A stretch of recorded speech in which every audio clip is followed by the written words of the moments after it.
नमस्कार दोस्तों, स्वागत है आपका साहित्य ज्योति चैनल में। आज हम जिस रचना को पढ़ने जा रहे हैं उसका नाम है अंधेर नगरी और उसके लेखक हैं भारतेंदु हरिश्चंद्र जी। तो चलिए शुरू करते हैं। तो आइए सबसे पहले हम पात्रों के बारे में जानते हैं कि इस नाटक के भीतर कौन कौन से पात्र हैं। सबसे पहले है महंत, कुंजड़िन, नारायण दास, गोवर्धन दास, शिष्य, राजा, फरियादी, कल्लू बनिया, कारीगर, चूने वाला, भिस्ती, कसाई, गरेड़िया, कोतवाल, सिपाही। इन पात्रों से मिलकर इस नाटक की रचना हुई है।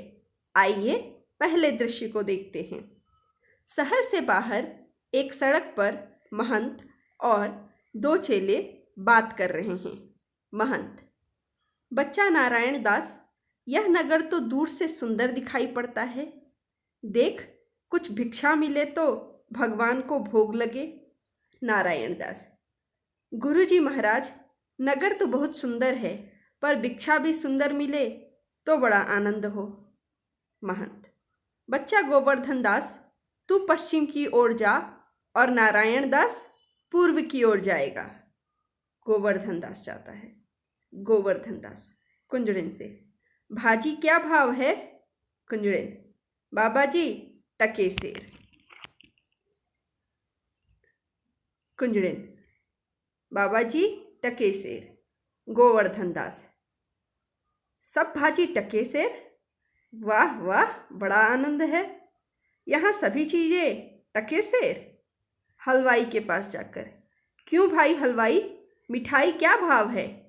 हलवाई: टके सेर। गोवर्धन दास: वाह वाह, बड़ा आनंद है, सब टके सेर? क्यों बच्चा, इस नगरी का नाम क्या है? हलवाई: अंधेर नगरी। गोवर्धन दास: और राजा का नाम क्या है? हलवाई: चौपट राजा। गोवर्धन दास: वाह वाह, गाता है। अंधेर नगरी, चौपट राजा, टके सेर भाजी, टके सेर खाजा। हलवाई: तो बाबा जी, कुछ लेना हो तो ले लें। गोवर्धन दास: बच्चा, भिक्षा मांगकर 7 पैसे लाया हूँ, 3.5 सेर मिठाई दे दो। गोवर्धन दास महंत जी के पास आता है। महंत: बच्चा गोवर्धन दास, क्या भिक्षा लाया? गठरी तो बड़ी भारी मालूम पड़ती है। गोवर्धन दास: गुरुजी महाराज, 7 पैसे भीख में मिले थे, उन्हीं से 3.5 सेर मिठाई मोल ली है। महंत: बच्चा नारायण दास ने मुझे कहा था कि यहाँ सब चीज़ें टके सेर मिलती हैं, तो मैंने इसकी बात का विश्वास नहीं किया। बच्चा, यह कौन सी नगरी है और इसका राजा कौन सा है? गोवर्धन दास: अंधेर नगरी, चौपट राजा, टके सेर भाजी, टके सेर खाजा। महंत: तो बच्चा, ऐसी नगरी में रहना उचित नहीं है जहाँ टके सेर भाजी और टके सेर खाजा मिलता है। गोवर्धन दास: गुरुजी, मैं तो इस नगर को छोड़कर नहीं जाऊंगा, और जगह दिन भर मांगो तो पेट भी नहीं भरता, मैं तो यहीं रहूंगा। महंत: देख, मेरी बात मान, नहीं तो पीछे पछताएगा। मैं तो जाता हूँ, पर इतने कहे जाता हूँ कि कभी संकट पड़े तो याद करना। यह कहकर महंत चले जाते हैं। दूसरा दृश्य, राजा के दरबार का दृश्य। राजा, मंत्री और नौकर अपने स्थान पर बैठे हैं। पर्दे के पीछे दुहाई है का शब्द होता है। राजा: कौन चिल्लाता है, उसे बुलाओ तो। नौकर फरियादी को लाते हैं। फरियादी: दुहाई महाराज, दुहाई। राजा: बोलो क्या हुआ? फरियादी: महाराज, कल्लू बनिए की दीवार गिर पड़ी, सो मेरी बकरी उसके नीचे दब गई, न्याय हो। राजा: कल्लू बनिए को पकड़ लाओ।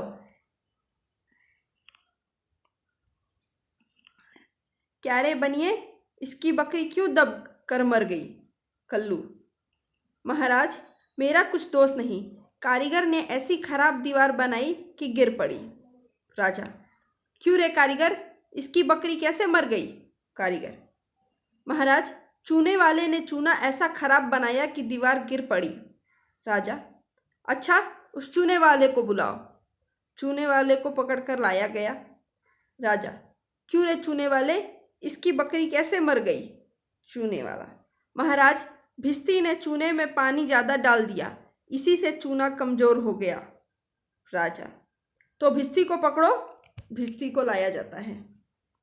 राजा, क्यों रे भिस्ती, इतना पानी क्यों डाल दिया कि दीवार गिर पड़ी और बकरी दब गई?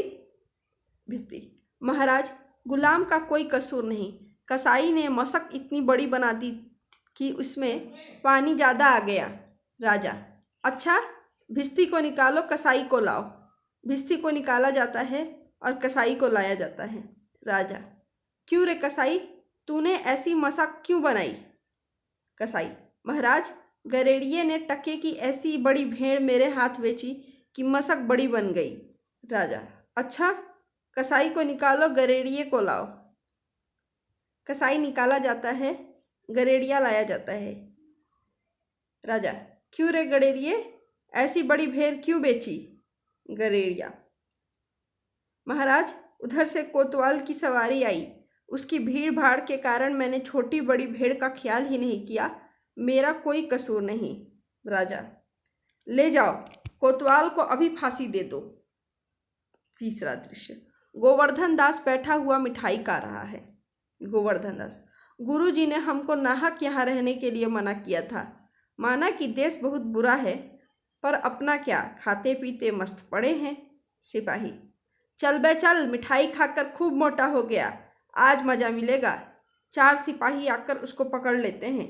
गोवर्धन दास, मैंने तुम्हारा क्या बिगाड़ा है जो मुझको पकड़ते हो? सिपाही, बात यह है कि कल कोतवाल को फांसी का हुक्म हुआ था।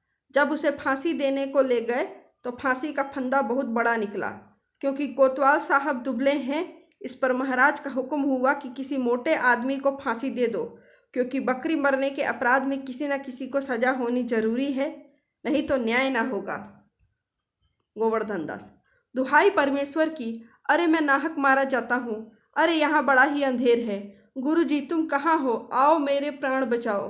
गोवर्धन दास, हाय बाप रे, मुझे बेकसूर को फांसी देते हैं। सिपाही, अबे चुप रह, राजा का हुक्म भला कहीं टल सकता है? गोवर्धन दास, मैंने गुरुजी का कहना न माना, उसी का यह फल है। गुरुजी कहाँ हो? गुरुजी, गुरुजी। महंत प्रकट होकर, अरे बच्चा गोवर्धन दास, तेरी यह क्या दशा है? गोवर्धन दास हाथ जोड़कर, गुरुजी, दीवार के नीचे बकरी दब गई, जिसके लिए मुझे फांसी दी जा रही है। हे गुरुजी बचाओ। महंत, कोई चिंता नहीं। भौं चढ़ाकर सिपाही से, सुनो, मुझे शिष्य को अंतिम उपदेश देने दो। सिपाही उसे थोड़ी देर के लिए छोड़ देते हैं। गुरुजी गोवर्धन दास के कान में कुछ समझाते हैं। गोवर्धन दास, तब तो गुरुजी हम अभी फांसी चढ़ेंगे। महंत, नहीं बच्चा, हम बूढ़े हुए, हमको चढ़ने दो। सिपाही उनकी बहस सुनकर चकित होते हैं। तभी राजा, मंत्री और कोतवाल आते हैं। राजा, यह क्या गोलमाल है? सिपाही, महाराज, चेला कहता है मैं फांसी चढ़ूंगा, गुरु कहता है मैं चढ़ूंगा, कुछ मालूम नहीं, पता करो क्या बात है। राजा, गुरु से, बाबा जी बोलो, आप फांसी क्यों चढ़ते हैं? महंत, राजा, इस समय की शुभ घड़ी में जो मरेगा सीधा स्वर्ग जाएगा। मंत्री, तब तो हम फांसी चढ़ेंगे। गोवर्धन दास, नहीं, हमें हुक्म है। कोतवाल, हम लटकेंगे, हमारे कारण दीवार गिरी। राजा, चुप करो सब लोग, राजा के जीते जी और कौन स्वर्ग जा सकता है? हमको फांसी चढ़ाओ, जल्दी जल्दी करो। राजा को लोग फांसी पर लटका देते हैं, पर्दा गिरता है। तो इसी के साथ यह कहानी समाप्त होती है। धन्यवाद।